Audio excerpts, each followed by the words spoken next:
വിഴിഞ്ഞം തുറമുഖത്തിന്റെ അടുത്ത ഘട്ടങ്ങൾ സമയബന്ധിതമായി പൂർത്തീകരിക്കുമെന്ന് തുറമുഖ മന്ത്രി വി.എൻ. വാസവൻ. അടുത്ത ഘട്ടങ്ങൾക്ക് ആവശ്യമായ പണത്തിന് യാതൊരു തടസ്സവും ഉണ്ടാകില്ലെന്ന് ധനമന്ത്രി കെ.എൻ. ബാലഗോപാലും വ്യക്തമാക്കി.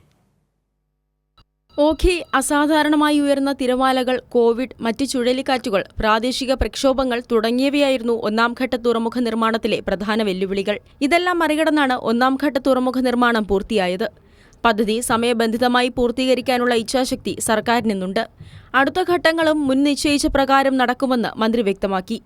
ഇന്നലെ ഇവിടെ തീരം തൊട്ട നമ്മുടെ മദർഷിപ്പ് ഏറെ അഭിമാനത്തോടെയും ആഹ്ലാദത്തോടെയും ആരവങ്ങളോടെയുമാണ് നമ്മൾ തീരത്തേക്ക് ആനയിച്ചത്. ഒരു ഗവൺമെൻറ്റിൻ്റെ ഇച്ഛാശക്തി എന്തെന്ന് ഒന്നും രണ്ടും പിണറായി സർക്കാർ ഈ വിഴിഞ്ഞത്തിലൂടെ ലോകത്തിന് കാട്ടിക്കൊടുത്തിരിക്കുന്നു എന്ന അഭിമാനകരമായ മുഹൂർത്തമാണ് ഞാനിവിടെ സൂചിപ്പിക്കുന്നത്. ലോകത്തൊരു മറ്റൊരു പോർട്ടിനും ഇല്ലാത്ത രൂപത്തിൽ 20 മുതൽ 24 മീറ്റർ വരെ ആഴമുള്ള പ്രദേശമാണ് വിഴിഞ്ഞം. ഇന്നലെ ഇവിടെ എത്തിയിരിക്കുന്ന മദർഷിപ്പിന് 10 മീറ്റർ ആഴത്തിൻ്റെ ആവശ്യമേ ഉള്ളൂ. അപ്പോൾ ഇതിനേക്കാൾ വലിയ ഷിപ്പിനെ സ്വീകരിക്കാനുള്ള ശേഷി നമ്മുടെ വിഴിഞ്ഞത്തിനുണ്ട് എന്നുള്ളതാണ് അഭിമാനകരമായ സാഹചര്യം. അടുത്ത ഘട്ടങ്ങൾ കൂടി പൂർത്തീകരിക്കാൻ വലിയ തുക തന്നെ ആവശ്യമായി വരും. തുറമുഖം നിർമ്മാണത്തിന് ആവശ്യമായ തുക ലഭ്യമാക്കാൻ ഒരു തടസ്സവും ഉണ്ടാകില്ലെന്നായിരുന്നു ധനമന്ത്രി കെ.എൻ. ബാലഗോപാലിന്റെ ഉറപ്പ്. ഈ തുറമുഖത്തിന് 3 ഘട്ടം കൂടി പൂർത്തീകരിക്കാനുണ്ട്.